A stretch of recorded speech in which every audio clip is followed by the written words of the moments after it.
Bueno, ¿cómo están? Mucho gusto, mi nombre es Nathan Rocha, una vez más con ustedes acá, en esta ocasión desde un Marzán o básicamente una bodega donde enseño clases acá de batería abajo de mi casa y como un búnker o básicamente eso. Em, a esta hora pues hay lanzamiento de cohetes hace poco, hace un par de minutos. Esperemos que todo esté bien. Eh, Gracias a Dios todo marcha bien con nosotros acá y esperando que esta guerra pronto termine. Hoy pues vamos a hacer como quería transmitir en vivo, pero por varias situaciones me es imposible hacerlo. Entonces, acá el internet tampoco es que sea muy bueno, entonces pues prefiero hacerlo así para que no se esté cortando todo el tiempo. La idea es que pues vamos a hacer un tipo de, básicamente, hablar un poco de lo que se ha estado comentando en internet, digamos, de algunas cosas, no sobre la guerra, sino simplemente de estudio de Torah. Tocaremos quizás un poco de la parasha de esta semana y, y ya, pues vamos a empezar de una.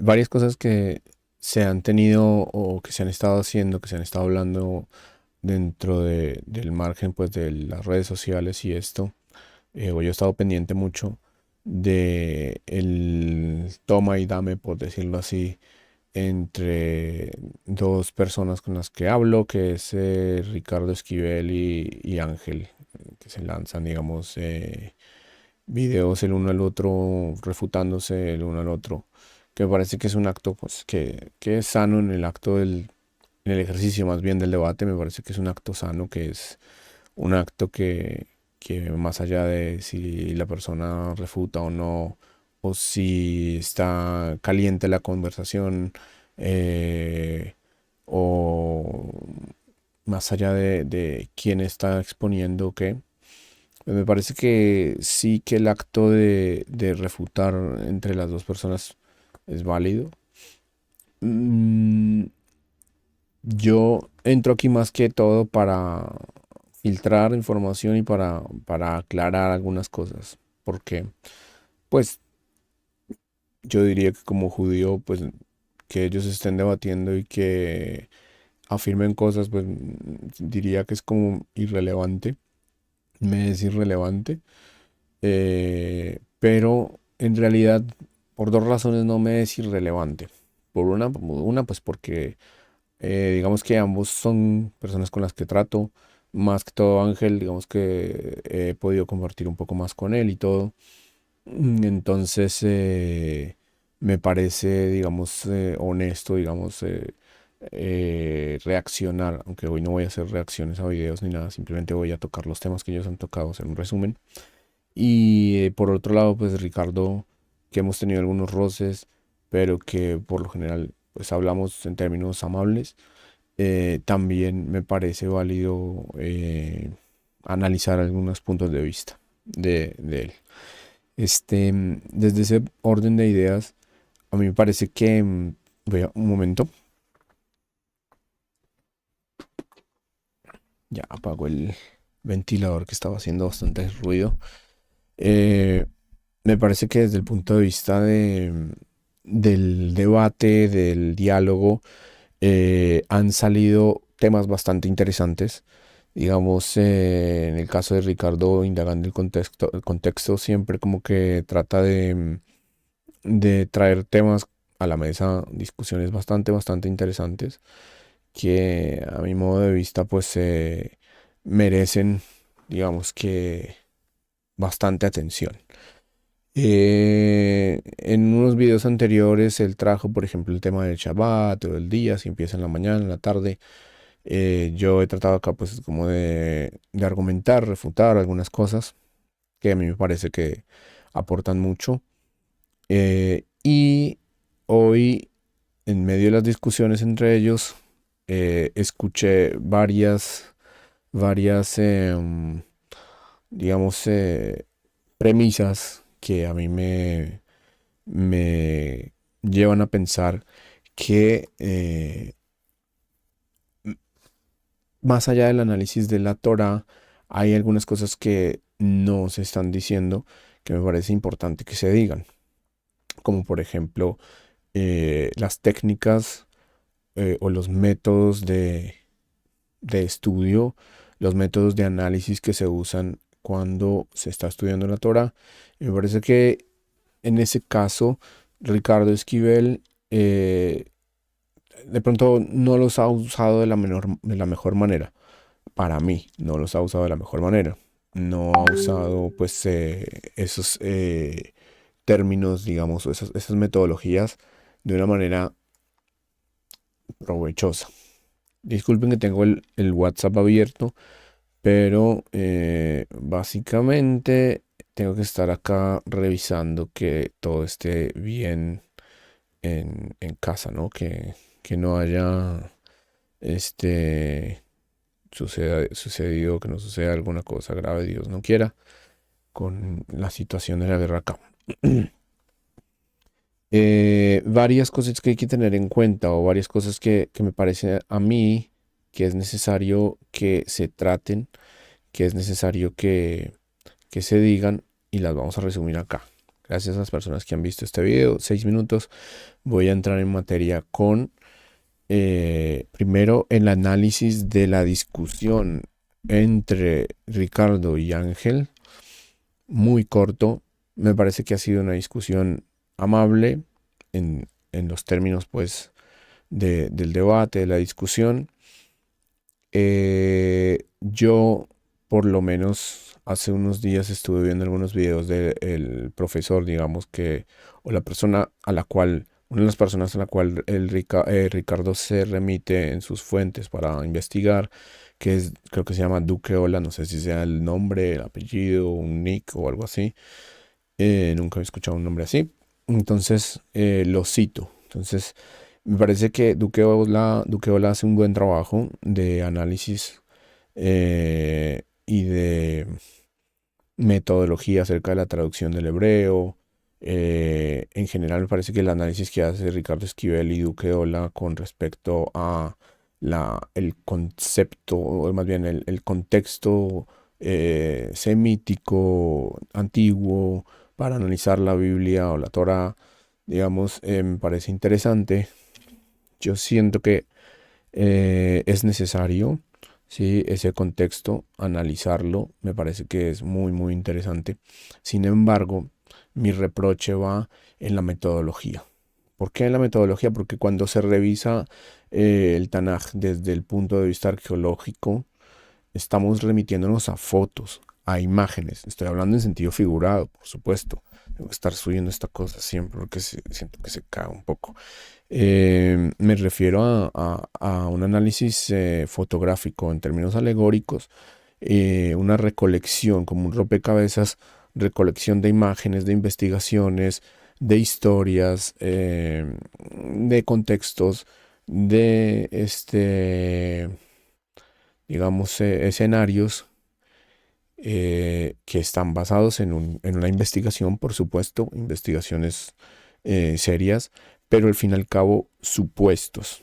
¿Por qué? Porque pues no hay ningún testigo visible, vivo de la época del Tanaj, de la época de la Torá, que pueda confirmar que todas las investigaciones que han hecho los arqueólogos, historiadores, sean reales. Con esto no estoy diciendo que las investigaciones son una farsa, pero estoy dando un margen de error, aunque sea pequeño, para la credibilidad de las puestas en escena que hace Ricardo Esquivel o hace Duque Ola, más que todo Ricardo Esquivel, en el canal que tiene, indagando el contexto. ¿Por qué? Porque cuando yo estoy analizando la Torah, el Tanaj, por medio de la arqueología y de la historia, y solamente por medio de la arqueología y de la historia, de la filología, lingüística, lo que sea, pues estoy basándome en supuestos, de otros supuestos, de otros supuestos. Ya, por ejemplo, analizar, por ejemplo, decir que los antiguos semitas creían que las divinidades morían y resucitaban y que por eso decir que Jesús no es una historia alejada del pensamiento semita antiguo, sino que es algo muy cercano. Pues eso desde el punto de vista histórico, arqueológico, puede ser totalmente cierto, pero justamente desde el punto de vista de la Torá es totalmente erróneo, porque aunque la Torá esté escrito en un idioma semítico, y que tenga una estructura semítica, no quiere decir que la Torá esté diciendo que Dios esté muriendo y resucitando en algún momento, por lo menos desde el punto de vista literal, no se ve así, más allá de la interpretación. Entonces yo pienso que desde ese punto de vista se están viendo retazos de varias cosas eh, pegadas, recortadas y puestas en un contexto que es válido, vuelvo, lo digo porque es necesario para poder recrear un contexto visible, actual, pero falta otra parte que es la tradición, que es lo que ellos reniegan, están en contra de eso, pelean en contra de eso porque la tradición supuestamente no es válida. Es más válido lo que dice un filólogo, un arqueólogo del siglo XIX, siglo XVIII, siglo XX, siglo XXI, que lo que pueda decir un rabino del primer siglo, o inicios del primer siglo, o del siglo III, como quieras. Eh, pues están 3 siglos más cercanos a la época del Segundo Templo, estando en el siglo primero, pues están como unos 300, 400 años o 200 años más cercanos al cierre, digamos, a la destrucción del primer templo, a la construcción del segundo, a una historia del Tanaj que se está cerrando con Malaquías o cosas así. Me parece que entonces ignorar la historia, digamos, tradicional o la tradición eh, tiene un, eh, un margen de error bastante grande. Yo pienso que tiene un margen de error bastante grande. Yo no estoy diciendo acepten la tradición, crean como los tradicionales o no, no, pero sí tener en cuenta un poco, digamos que ese contexto ahora. No la ignoran del todo, no la niegan del todo, no la refutan del todo, no la rechazan del todo porque están leyendo un texto o los análisis que han hecho, muchos de los análisis que han hecho los han hecho sobre el texto masorético, como se le llama normalmente. Y pues desde ahí, básicamente que las comas, los puntos, los signos y la puntuación vocálica ya está diciendo algo que los rabinos quieren que digas. O sea, Bereshit bara Elohim et hashamayim et haaretz. Dice así porque los rabinos pusieron esas puntuaciones según la tradición y según la, eh, digamos, academia, ¿cierto? Si vamos a la academia, pues dicen que esos puntos son hechos por los masoretas, incluso después de la época de Babilonia o algo así. Y pues entonces siguen estando remetidos o sujetos a la lectura masorética del texto y por ende pues ya por medio de esa puntuación y la vocalización de las consonantes en hebreo pues ya están diciendo básicamente que en principio creó Dios los cielos y la tierra, o si se puede traducir así. Y no, por lo menos en principio creó 6 cielos y tierra o algo así, ¿cierto? O no sé, Barashit, o mm, decir Elohim y en vez de traducir Elohim como Dios, traducir como jueces, por ejemplo. Una cosa así, no, lo traducen como Dios, porque así lo dice la tradición rabínica. Mm, entonces sí están sujetos a una parte de la tradición rabínica que quieren igualmente negar y todo, y pues eso tiene una razón de ser. Vuelvo y lo dije en un video anterior, lo digo ahorita en este video. Si en la tradición rabínica hubiese un texto en el Talmud o en algún tipo de literatura rabínica que hablara y que dijera, perdón la voz, que dijera que Jesús fue un profeta bueno, o que fue candidato a ser Mesías, o que fue el Mesías, o que fue el Mesías y lo desvivimos por error o por maldad o lo que sea. Seguramente que Ricardo y todos, incluso Ángel, todas las personas que están en contra de la tradición rabínica dirían, bueno, hay algo de la tradición rabínica que funciona, porque de todas maneras están diciendo algo que es verdad para nosotros, pero como no están diciendo algo que no es verdad para ellos, y la verdad para ellos es relativa, en ese sentido, pues se toman la autoridad de negar la tradición rabínica, o más que todo Ricardo, no he escuchado mucho de Ángel que niegue la tradición rabínica. Él siempre dice, no me apoyo en la tradición rabínica porque no la conozco y porque no estoy de acuerdo en muchas cosas. Entonces, eh, eh, siento que en ese sentido, pues es un poco básicamente deshonesto, fuera de, digamos, si se puede decir así, deshonesto de manera amable, que ese contexto y que esa técnica no se traiga a la discusión, sino que simplemente se le diga a la gente que están viendo y están analizando como los semitas pensaban, porque así como ellos dicen que los semitas pensaban en la antigüedad, así es, porque han escuchado y han leído y han estudiado muchas cosas que la academia dice. Pero pues no sé, si viniera un semita antiguo a esa época y dijera, no, realmente no es así como pensamos o pensábamos, pues echa todo a la borda. Eso no va a suceder porque no va a venir un semita antiguo a decir esto no es así o si es así. Y pues obviamente lo que tenemos es la historia y la arqueología que hasta ahora ha avanzado hasta llegar hasta ese punto. Y pues obviamente el análisis que ellos hacen es válido porque se están sujetando, se están sustentando en ese tipo de estudios.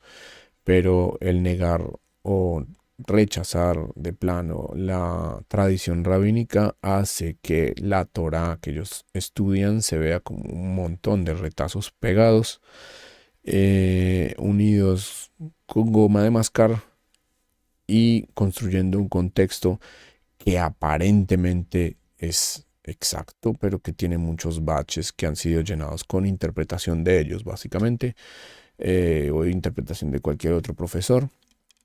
Y eso pues también lo hace la tradición rabínica. El punto es que, por ejemplo, si yo tengo que una construcción antigua y la voy a rellenar con material donde hace falta rellenar, el material que se usa, digamos, hoy en día para rellenar no va a ser el mismo material que se usaba en la época. Entonces van a haber rellenos y van a verse, em, digamos, rellenos que no combinan en el material con el material de la época antigua. Ahora, si yo tuviera un material guardado de la época antigua y pudiera usarlo para hacer una masa, para rellenar esas cosas que faltan, entonces tendría un poco más de armonía. Por eso digo que podrían usar un poco más la literatura rabínica, que está un poco más cercana a, a la época, por lo menos las Mishnayot podrían ser útiles. Está bien, no usen la Gemara porque habla mal de Jesús, no usen el Rambam, no usen las cosas, pero sí, como las Mishnayot, por ejemplo. Creo que en las Mishnayot también habla de Jesús, no estoy seguro. Pero las Mishnayot por lo menos dan un contexto un poco más antiguo, porque las Mishnayot son más antiguas que la Gemara. De pronto las traducciones, el Targum de Onkelos, Jonathan Ben Uziel, cosas así, de pronto Midrash, hay Midrashim muy antiguos, Midrashim muy antiguos que pueden llegar a funcionar mucho en esa armonización de textos y que pueden rellenar un poco mejor los baches que están causados por el recorte arqueológico, filológico, lingüístico que ellos manejan. Eso, esa manera de cultura general y digamos de crítica un poco. Ahora, vienen digamos las aseveraciones que quiero tocar hoy. Hay dos aseveraciones que me parece que son pues bien interesantes, eh, bien interesantes que se han dicho este, en un video en el que seguramente los que están siguiendo este canal y siguen estos otros canales, pues voy a tratar de dejarlo en los comentarios. Siempre digo que dejo los videos en los comentarios y no lo hago, o a veces sí lo hago. Voy a tratar de dejar los videos en los comentarios para un video en el que Ricardo Esquivel está hablando con Carlos Alpizar, creo que es Carlos, no me acuerdo, de Teología Paulina o algo así. Eh, Ideología Paulina, no me acuerdo, algo Paulino. Este, y entonces él le hace unas preguntas y que Ricardo Esquivel contesta y luego Ángel hace un video reacción entendiendo, digamos que a mí me parece que es de una forma un poco, dice respetuosa, me parece un poco irónica también, pero siempre en el marco del análisis. Me parece a mí que hay un marco en análisis ahí que es bastante sustentable.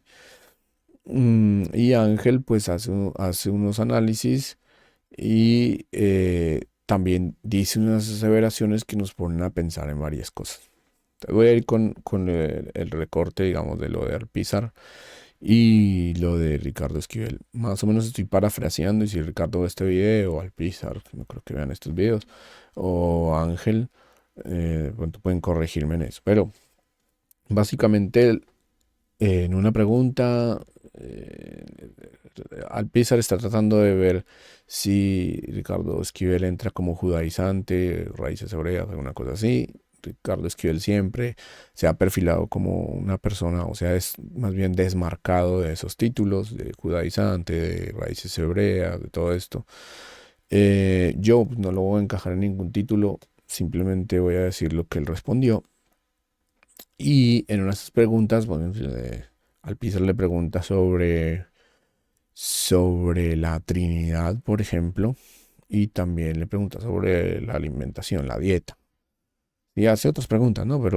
Pero básicamente esas son las que quiero tomar hoy. Em, y que son como las más polémicas, por decirlo así. Hablo también de los días, de guardar los días, el Shabbat y esto. Digamos que las más polémicas es como la Trinidad y la dieta levítica o bíblica. En parte, muchas gracias, 22 minutos. Las personas que están viendo este video y que no se han ido, muchas gracias por eso. Este, respecto a la Trinidad, lo que responde Ricardo Esquivel, y si no recuerdo mal, es lo siguiente. Eh, Alpizar le da una definición, una confesión de fe, incluso, no me acuerdo del tipo que dio la confesión de fe, no sé de qué época está hablando, 1500, 1600, no estoy seguro de eso. Pero una confesión de fe es básicamente un credo, ¿sí? Lo que creen las personas. Y entonces él bajo esa confesión de fe le dice Trinidad, es que hay tres personas, lo dice literal, tres personas, no dice tres formas, tres esencias, no, sino tres personas. Y que el Padre no es el Hijo no es el Padre, y que está el Espíritu, que el Espíritu no es el Padre, y que no es el Hijo, y el Padre no es el Espíritu, y el Hijo no es el Espíritu. O sea, los tres, pero todos están juntos. Los tres no son, no se prestan identidades entre ellos, pero están juntos, hacen parte de una misma esencia. Pizarro le pregunta y él dice, me parece, sí, Ricardo dice, sí, yo concuerdo con esa idea, básicamente. No es como que creo lo mismo, pero creo que esa definición está buena. Él dice, pero ¿tú crees en la Trinidad? ¿Sí o no? Entonces dice, sí. O sea, según esa definición, sí creo en la Trinidad. O sea, eh, no, le pregunta es que si el padre y el hijo son dos personas distintas, creo que es lo que le pregunta. Y él dice, sí, lo dice la escritura. Bueno, yo no. Cuando dice Ricardo Esquivel que lo dice la escritura, me imagino que se está refiriendo al Nuevo Testamento, ¿no? Porque la Torah no habla de un padre, un hijo, un Espíritu Santo, el Tanaj, una cosa así. Bueno, es que estén interpretando de una forma. La Torah ni siquiera habla de un Mesías específico que no sea el Cohen o reyes, digamos, ungidos en el Tanaj, pero no dice Amelech Hamashiach, o sea, como el rey Mesías que el mundo está esperando, que los musulmanes esperan, el Mahdi, o los cristianos esperan como el Cristo, o los judíos esperamos que es el Mashiach. Eso no lo dice. La interpretación del Mashiach es una interpretación rabínica. Esto sí lo toma el cristianismo, lo toma Ricardo Esquivel, por lo menos, como que el Mesías sí vino y esto, pero se está basando en la interpretación rabínica. Y luego una interpretación apostólica basada en la figura de Jesús, ¿no? Pero ahí, ¿qué tengo yo que reprochar? Bueno, más que reprochar es hacer una acotación, y es que el hecho de que Ricardo no crea como Alpizar, pero que sí esté de acuerdo en la definición de Alpizar y que haya dicho, así lo dicen las escrituras, quiere decir que su concordancia con la definición de Alpizar va más allá del mero hecho de pensar que es una buena definición, sino que sí es una parte, o hace entender que hace parte de la creencia de Ricardo Esquivel. Eso me importa o nos debería importar en este momento. Sí y no. No, porque pues cada uno tiene derecho a pensar como sea. Sí, porque esa aseveración hace que el análisis de la Torah que hace Ricardo Esquivel pues esté sesgado hacia ese punto, que no está mal, pero pues que todo lo que va a enseñar y todo lo que va a mostrar va a estar direccionado a eso, a que existe una Trinidad. Desde ese punto él le llama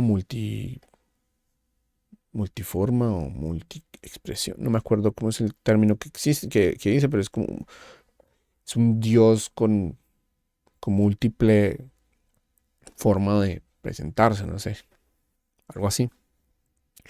Pero es Trinidad, sí, porque pues no hay más formas, a menos que él crea que la zarza también hace parte de Dios, o es una representación de Dios, o alguna cosa así. Pues entonces sí, múltiple, pero pues según el Nuevo Testamento y el Antiguo Testamento, pues aparentemente uniendo esos dos ejes, lo que se ve es como una Trinidad.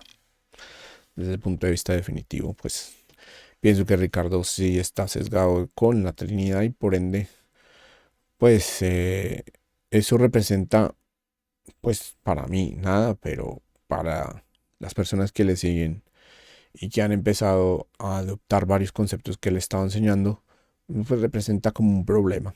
Porque ahí vemos que ahora se armó como un grupo de personas que creen como en la Torah, que buscan la Torah, ¿cierto? Que analizan la Torah, creo que son Darío, José Luis y Francisco, creo que se llama, y pues Ricardo. Pero yo no creo que Darío crea en la Trinidad, o que esté de acuerdo con Alpizar en eso, en esa definición, ni Ricardo, perdón, ni José Luis, ni Francisco. No creo que estén de acuerdo con esa definición. Eso los hace que no puedan como hablar, dialogar. No, por supuesto que no. Pero sí crea un tipo de sensación un poco turbia en cuanto a la recepción, digamos, del material que pueden tener de Ricardo Esquivel. Estoy acá lanzando un montón de o acentuando un poco el ambiente en las redes sociales para llegar a lo que viene, que es Ángel y la reacción que hizo ese video. Pero después de esto, porque después Alpizar le pregunta a Ricardo Esquivel acerca de la dieta kosher. Entonces ahí viene el otro argumento que también pone, digamos, un poco como más dulce en el café. Y es que Ricardo Esquivel dice que no es pecado comer cerdo. Dice, no es pecado. El cerdo impurifica a las personas, quedan impuras hasta el atardecer. ¿Por qué hasta el atardecer y no hasta la mañana que viene? Una buena pregunta. Eh, y, pero no es pecado comer cerdo. A lo que Ángel en esas reacciones, bueno, ya ustedes pueden imaginar la reacción de Ángel al comentario de la Trinidad, pues básicamente que Ángel dice, pues así con eso me aclara que él no es raíces hebreas y ya. Em, pero con con la cuestión de la dieta, pues ahí hay unas dudas que hace falta, me parece a mí que adentrarnos un poco más y precisamente ahí es cuando vamos a sacar un poco los textos bíblicos y vamos a empezar a analizar un poco acerca de si el cerdo realmente, eh, si se come, la persona que come cerdo peca o no peca y qué peligro puede tener este tipo de afirmaciones de comer cerdo no es pecado, solamente impurifica. Perfecto. ¿Qué peligro puede tener esto? Entonces para esto vamos a usar, a ver, poner esto acá en orden. So, a ver, vamos a poner esto acá en un orden. Espera que yo meta esta mano acá, sí. Y pues vamos a mandar acá los textos que tenemos aquí como en el tintero. Entonces, el primer texto que aparece acá, que lo vamos a poner en transmisión, va a ser, espero yo que se vea eh, bien. Supongo yo que se ve bien. Vamos a ver si de pronto se puede un poquito más. Y a ver si le pongo este zoom. Ahí está. Ahí está. Ahí se puede todavía leer un poco. Entonces, por ejemplo, vamos a ir acá a este texto a ver qué.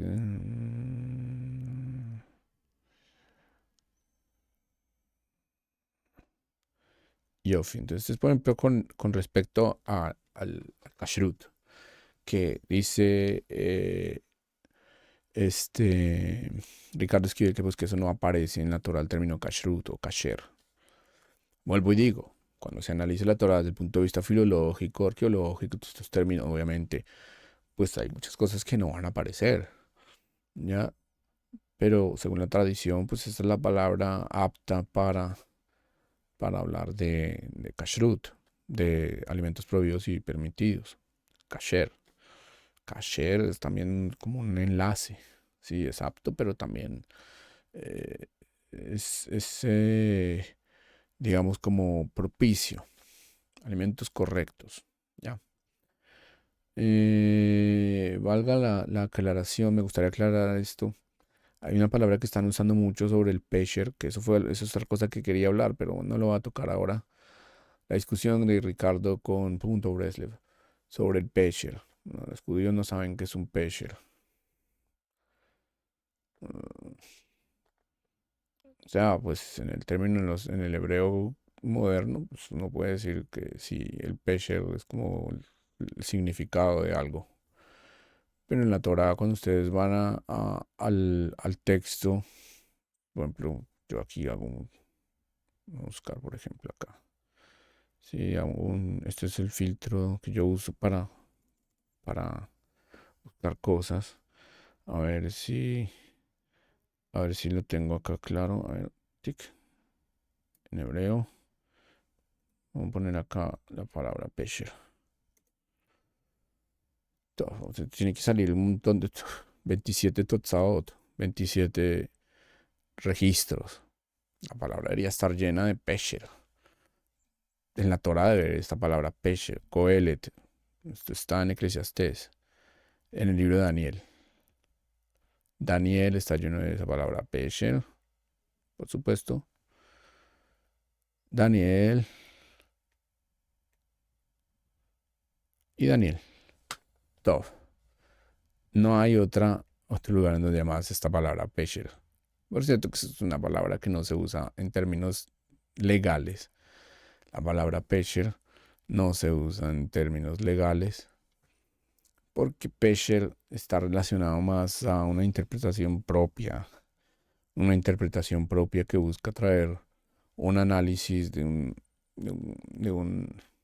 fragmento y cómo se puede desenvolver ese fragmento en un contexto moderno o en un contexto futuro.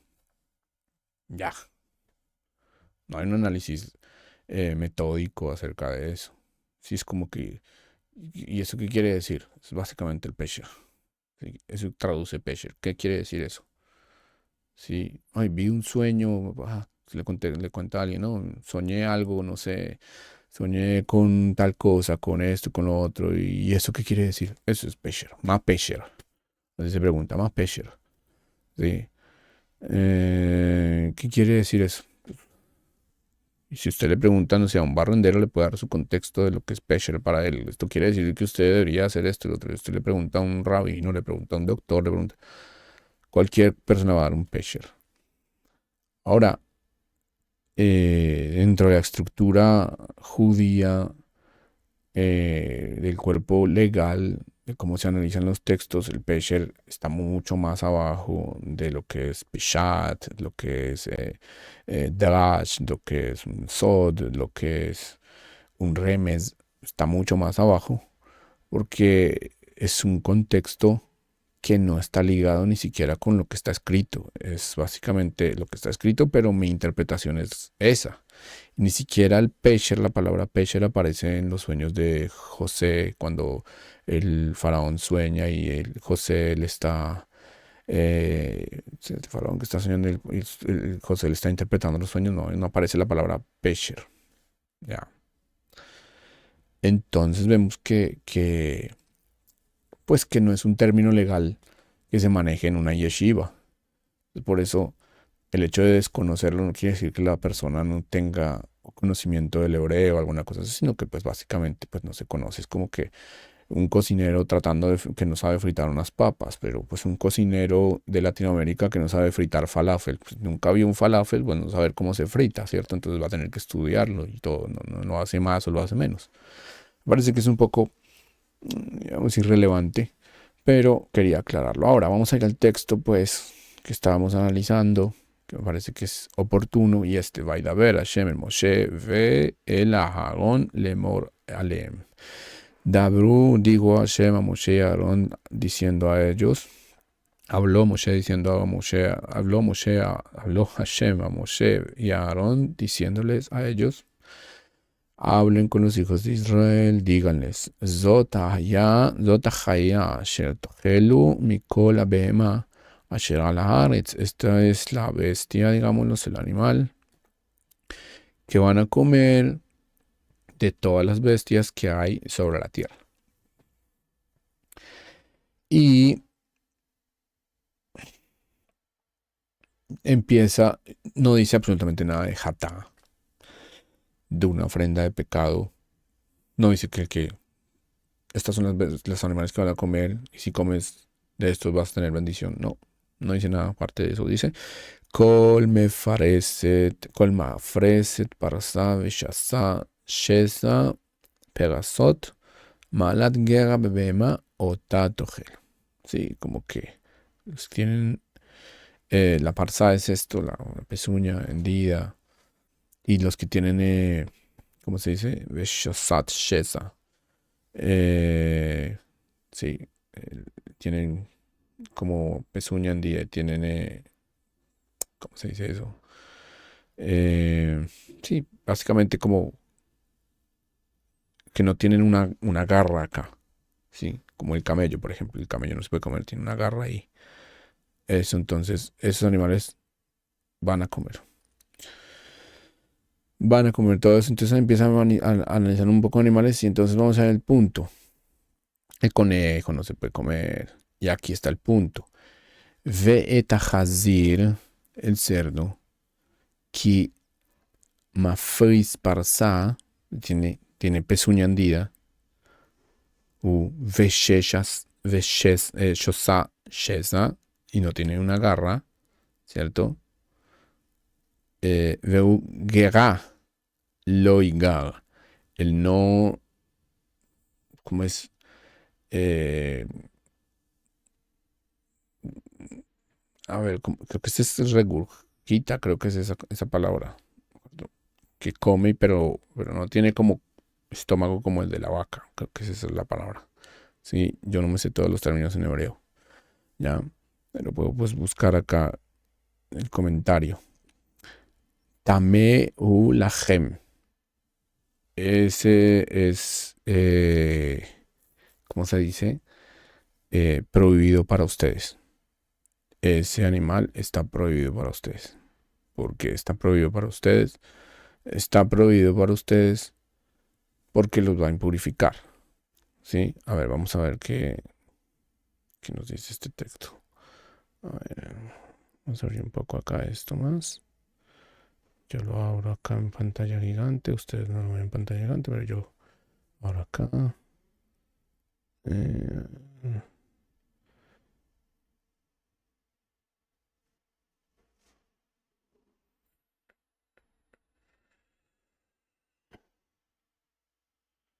mm,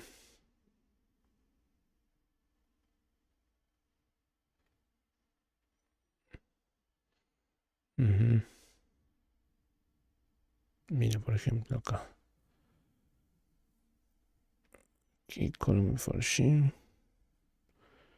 Vogel Pegush. Tenai Hu Adamal Manshulo Iga. La Titlavo Yale. Mutar. Sí, por ejemplo, acá dice que es que no me dice la palabra, pero aparentemente en el futuro el cerdo va a ser mutar permitido. Ah, pues no, sí, que él come, sí, y digestiona una sola vez. Y no como Pam Sheni, no otra vez como la vaca, o sea que lo vuelve y lo devuelve otra vez y lo traga otra vez, la comida. Sí, eso es el vocabulario, digamos, de la Torah con respecto a eso. Sí, a ver, yo pongo esto acá. Sí, ese es el comentario. Ya, bien interesante. Bien, bien interesante cómo se muestra. Sí, por ejemplo, los sabios dicen que en el futuro el cerdo va a ser kosher, va a ser permitido. Ya, no sabemos por qué, pero va a ser permitido en el futuro. Esto tiene un corte interesante. Eso no lo está diciendo Ricardo, no lo está diciendo la filología ni nada. Los mismos sabios están diciendo, en este momento está prohibido, pero en el futuro, aparentemente, el cerdo va a ser permitido, según unos textos de los sabios. ¿A qué voy con todo esto? Aquí no dice en ningún momento que comer cerdo es pecado. No lo dice. Ahí en ese texto. Voy a poner mi cara. Esto. Aquí no lo dice en ningún momento. No dice que el cerdo vaya a es pecado. Mi besagam lotogelu un vilatam lotigao temein hem lachem. Pero, ¿en qué se basa? eh, Ahora estoy diciendo, ¿comer cerdo está permitido? No. ¿Es pecado? Sí. Pero no dice ahí no dice que es pecado. En ningún momento dijo que era pecado. Het. No se habla de llevar una ofrenda por comer cerdo, sino que simplemente la persona va a estar impuro. Y en unos textos más adelante dice impuro hasta el atardecer. Vuelvo y digo, es una buena pregunta. ¿Por qué hasta el atardecer y no hasta el amanecer? Sí, pues es que el atardecer se termina el día o qué. Eh, no sé. Pero dice mi basaram lo tojelu de sus carnes. O de su carne no van a comer. Y de su cuerpo, cuando esté muerto, no van a tocarlo. Lotigau, temeim, ellos impuros para ustedes. Sí, esos animales. Y el animal, y el conejo y todo lo que nombré anteriormente. Sí, son impuros. ¿Por qué es pecado comer cerdo? Por esta palabra que dice acá. Lo tojelu. ¿Sí? Por la palabra, por esa frase que dice ahí. Lo tojelu. Por esa frase es que el cerdo es pecado comerlo. Explíquese. ¿Por qué?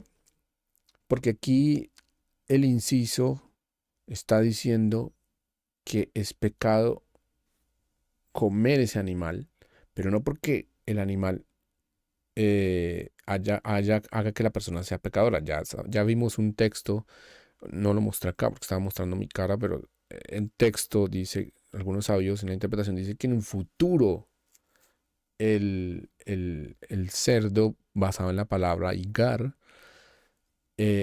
será mutar, será permitido en el futuro, en la época del Mashiach. Ya vino un Mashiach y el cerdo todavía no es permitido, por lo menos para los judíos no es permitido. ¿Ya? Seguro. Y hay muchos otros mesiánicos que relacionan eso con Jesús, que mire, el cerdo sí es permitido, pero no, para los judíos no es permitido comer cerdo. Para un judío que es detractor, seguramente sí. Pero para el judío que guarda la Torah no es permitido, está prohibido, es asur. Pero aquí vienen las restricciones, aquí viene el punto más interesante. ¿Por qué es pecado comer cerdo? No por el acto de comerlo, sino por el acto que dice aquí, lotogelu, no comieron, no comer. ¿Cuál es el acto? Desobedecer a una orden del rey. Así lo dice el Rambam. Hashem es el rey y él dice, no coman de esos animales. El hecho de ustedes desobedecer y comer de esos animales lo hace pecador. ¿Sí? No es el hecho de comer. Ven, yo bajo un poquito. Papá. Es que está sonando un poco saturado. No es el hecho de comer el cerdo como tal, ¿sí? O de tocar el cerdo como tal, sino que es el hecho de desobedecer a ese mandamiento que Hashem dio, un mandamiento lav, un mandamiento negativo, es decir, una prohibición, ¿sí? Una prohibición negativa, redundantemente, pero así se dice. Dice, no comerán. Porque hay muchos comentaristas y un montón de gente que dice, no, yo no como cerdo porque es malo para el cuerpo, porque es impuro, es inmundo. Bla, bla, bla. Dicen el Rambam, por más de que usted le pueda marcar o le pueda decir, sacar un montón de razones por las cuales sea prohibido comer cerdo, la razón es porque es un hok de Hashem. O sea, es un mandamiento que no tiene una explicación. Hashem prohibió comer cerdo, yo lo hago porque Hashem prohibió comer cerdo. No porque si es malo para el cuerpo, no, no, es porque está prohibido, punto. El hecho de quebrantar la palabra de Hashem y comer algo que él prohibió, eso es lo que hace que comer cerdo sea pecado. ¿Sí? ¿Me hago entender? ¿Por qué razón? Porque Hashem prohibió comer el cerdo y otros animales que son impuros, que son inmundos, ¿ya? Y que no aparece la palabra het ahí, no aparece, y que no hay que llevar un sacrificio por el pecado, pero sí el que come en público, de farecia, digamos, públicamente y becabaná, es decir, con la intención, se le azota, recibe azotes rabínicos, es una ley rabínica el azote, ¿sí? No, hoy en día no existe Sanedrín, pero no tiene un pecado, no es pecado comer el cerdo. Natán, si es pecado, no es pecado. No es pecado comer el cerdo. Es pecado desobedecer a lo que está escrito de no comer cerdo. Es decir, si yo me como un cerdo, estoy pecando no porque me comí el cerdo, sino porque desobedecí al mandamiento de Hashem de no comerlo. ¿Va a entender? Entonces, desde ese punto de vista, esa frase, lo tojelu, es lo que hace que comer cerdo sea pecado, pero no por el cerdo en sí, sino porque Hashem prohibió comer el cerdo. ¿Ya? Pero no es un pecado que tenga que pagarse con un sacrificio. Lo dice Ricardo, en eso estoy de acuerdo. No es un sacrificio, pero sí tiene una reprensión, sí tiene un castigo. Ahora, ¿cuál es el detalle? Que decir esto Y decir, no, comer cerdo no es pecado. Comer cerdo no es pecado. Bueno, para los judíos no nos afecta porque pues Ricardo no es judío. Bueno, no tiene una obligación de cumplir la ley. Bueno, está bien. No conozco yo un montón de judíos que estén siguiendo a Ricardo por lo que diga. Eh, Pero, ¿cuál es el punto? Que esto tiene una repercusión. ¿Por qué? Porque lo vamos a ver acá en este texto que está aquí escrito. Levítico 18. Vaidaber Hashem, el Moshe Lemor. Habló Hashem a Moshe diciendo: Daber bene Israel ve'amarta. Habla a los hijos de Israel y diles a ellos: Ani Hashem Elohechem, yo soy Hashem, vuestro Dios. Que maase Eretz Mitzrayim, como los actos o el acto en la tierra de Egipto, Asher Yashavtem ba, en la cual se asentaron o vivieron, lo ta'asu, no hagan, uj maase, y como el acto, Eretz Kenaan, de la tierra de Canaán, Asher ani me vi, etchem, al que yo los llevo a ustedes, llama allá, lo ta'asu, no hagan, ubejucotehem, y en sus dictamentos, lo teleju, no caminen. Hok es la misma palabra por la cual nosotros no comemos cerdo, porque es un hok, es un mandamiento que no tiene una explicación, un decreto del rey que no tiene una explicación. ¿Sí? Eh, y ese bejucotehem, está diciendo que aparentemente lo que va a pasar más adelante en estos textos que voy a leer para los egipcios y para los cananeos hacía parte de su cuerpo legal. O sea, que era una práctica legal para ellos. ¿Sí? Así lo muestra la Torah. Y miren lo que dice acá. Et mishpatai tasu, mis juicios hagan o harán, vejukotai, mis decretos, tishmeru, o mis mandamientos, más que mandamientos, es como preceptos, creo que dice así. Tishmeru, guardarán, la lejet baem, caminarán en ellos, ani Hashem Elohechem, yo soy Hashem, su Dios. Ushmartem et jokotai, vet mishpatai, guardarán mis preceptos y mis juicios, asher yase otam, Adam Vahaibaim Ani Hashem, porque harán que el hombre, estos harán que el hombre viva en ellos, Ani Hashem, yo soy Hashem. Y aquí dice, empieza. El que ve aquí la palabra, no tengo un pizarrón que no lo traje en esta ocasión, pero tengo un pizarrón para escribir.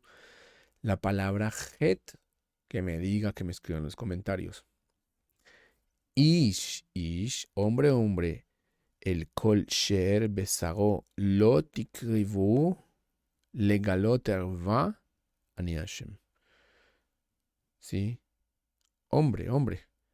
El kol sher besago lo tikrivu no se acercará para su carne, no se acercará, digamos, para legalot, revelar erva, desnudez. ¿Sí? Pero esta erva es como desnudez, la parte íntima. Ani Hashem, yo soy Hashem. Ervat avija, vervat imeja. La desnudez de tu padre y la desnudez de tu madre, lo te galé. Imeja y velote galé ervata. Ervata. Es tu madre y no vas a revelar su desnudez. Ervat eshet avija. La desnudez de la esposa de tu padre, lo te galé. Ervat avija y es la desnudez de tu padre, no te galé. Es decir, el que se acerca a una madre, el que, el que, se, el que revela la desnudez del padre, en el versículo anterior, el que revela la desnudez, dice, no revelarás la desnudez de tu padre ni de tu madre. es la desnudez de tu madre, porque son uno solo en la madre.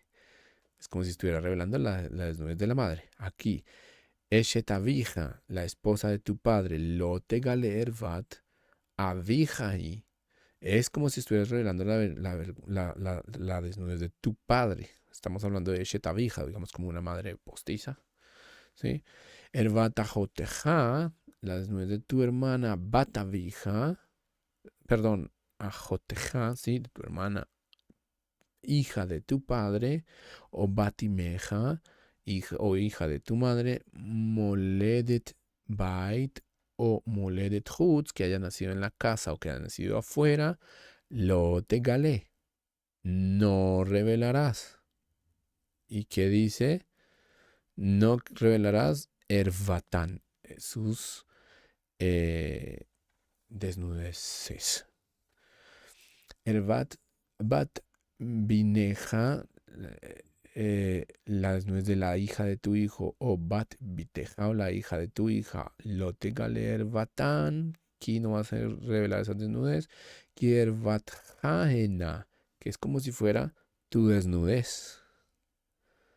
Erbat batesh tabija, la desnudez de la hija de tu padre, mole de tabija, ajoteja, que trajo tu padre, es tu hermana y ella es tu hermana, lo te galer batá.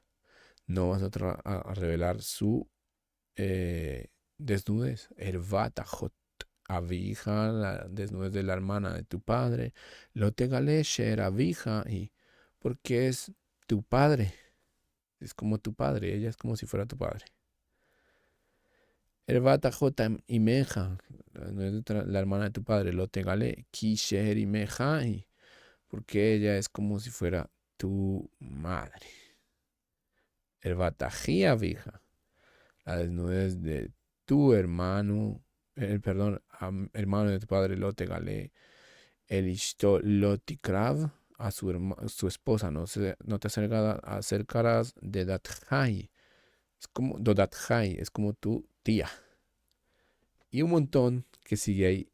Y ustedes nunca van a leer más abajo que diga que eso es het o que hay que llevar sacrificio por eso. Y la pregunta es, decir lo que aseveró Ricardo Esquivel, que el cerdo no es pecado, porque en la Biblia no dice que es pecado, yo lo puedo entender. Ok, no es pecado. Dice que quedará impuro hasta el anochecer. Ok, ¿por qué hasta el anochecer y no hasta el amanecer del otro día? Bueno, es una pregunta diferente, pero ok, yo lo entiendo. Esto no es pecado. Ok, ya creemos que para los judíos sí es pecado, pero no por el acto de comer, sino el acto de desobedecer a la orden del rey. Pero acá, en este texto que acabamos de leer en Vaikra 18, Yudhet, Levítico 18, ahí creo que todos sí estamos de acuerdo en que eso es pecado. Es más, cuando se habla del hombre que se acuesta con otro hombre, ¿cierto? Ahí tampoco dice het, o que hay que llevar un sacrificio por el pecado. Sin embargo, incluso en el Nuevo Testamento, todos están de acuerdo que eso es pecado. Entonces, ¿por qué razón el comer cerdo para Ricardo no es pecado? Pero esto aparentemente yo no lo he escuchado, seguramente sí, no sé. Esto sí es pecado. ¿Cuál es la razón de que esto sea pecado? Entonces hay aparentemente diferentes tipos de pecar en la Torah que no necesariamente es het. Hay avon, ¿sí? Toeva, ¿cierto? Pesha, bastantes tipos de pecado que no necesariamente tienen que llevar un sacrificio, pero que tienen un castigo, azotes o apedreamiento o quema o caret. El que come hametz en Pesach, leudado en Pesach, tiene caret. El que no guarda Shabbat tiene caret, ¿ya? Es cortado, su alma es cortada del pueblo de Israel.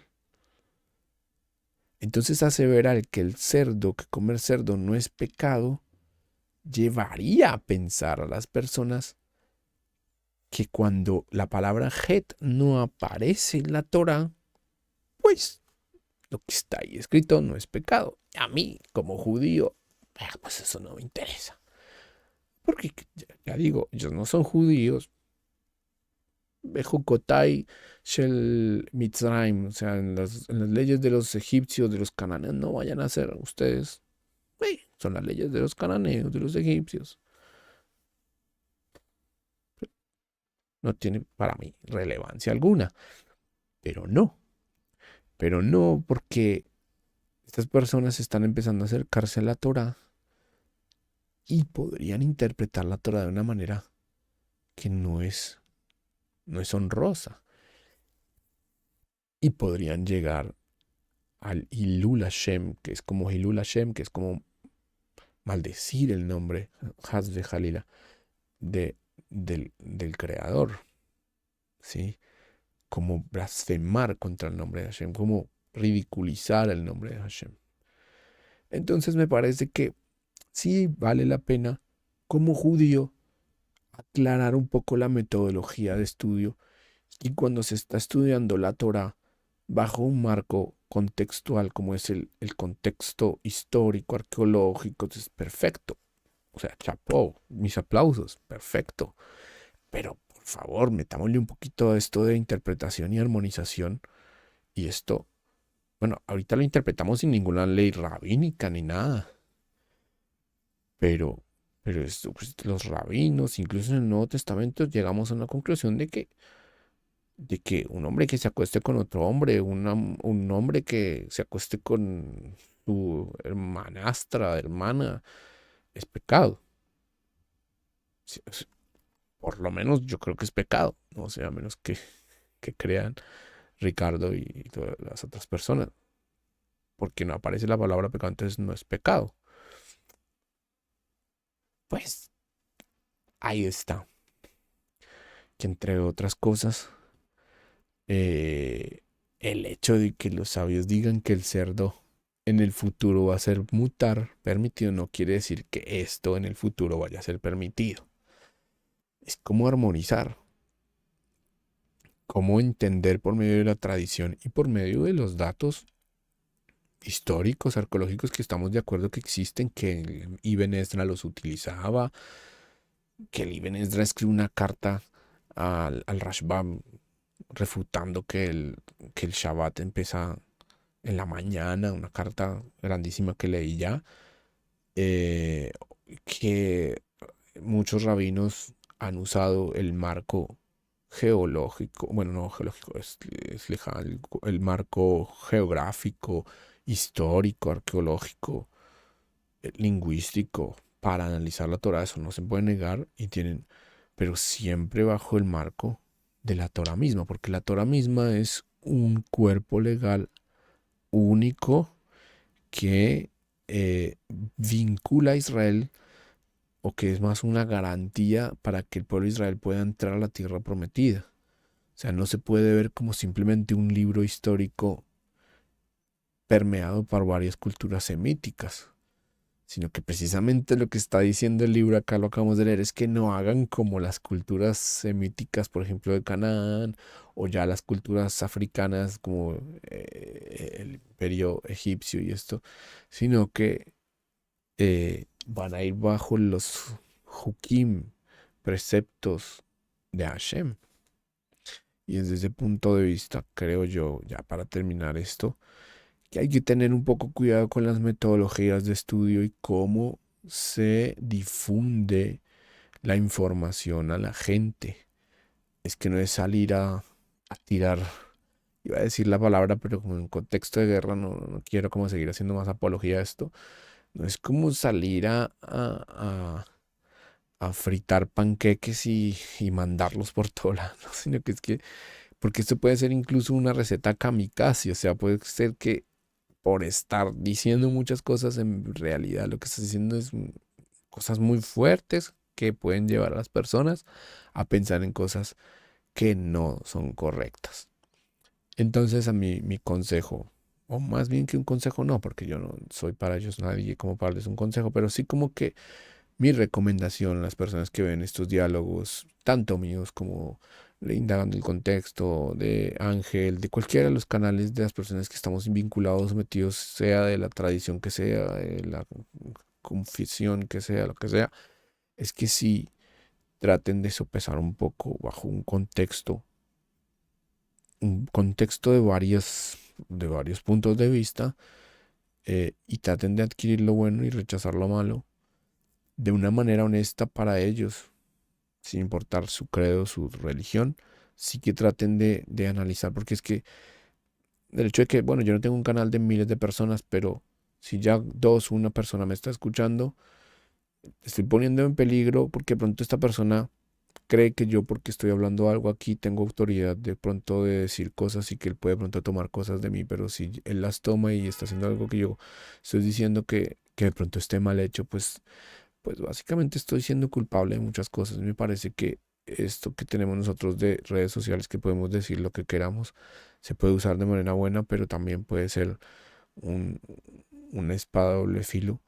Y me parece que hay que tener cuidado con lo que se dice y cómo se dice. En especial cuando se habla de un análisis de la Biblia sin un contexto, eh, digámoslo así, tradicional, y más bien desde un punto de vista sectario sesgado, porque eso es básicamente lo que se está haciendo.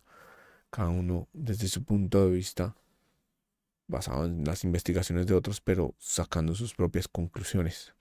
Al final, pues es una teoría de hombres, como todo el mundo nos ha estado criticando, pues ellos también dan su punto de vista, ¿no? Y son seres humanos, a menos que sean ángeles o algo así. Un gusto. Esto fue una parte más de estudiar juntos. Iba a analizar una parte de la parasha de esta semana, pero creo que lo haré en otro video para que las personas lo puedan digerir y que no sea un video tan largo. Muchas gracias y que estén muy bien.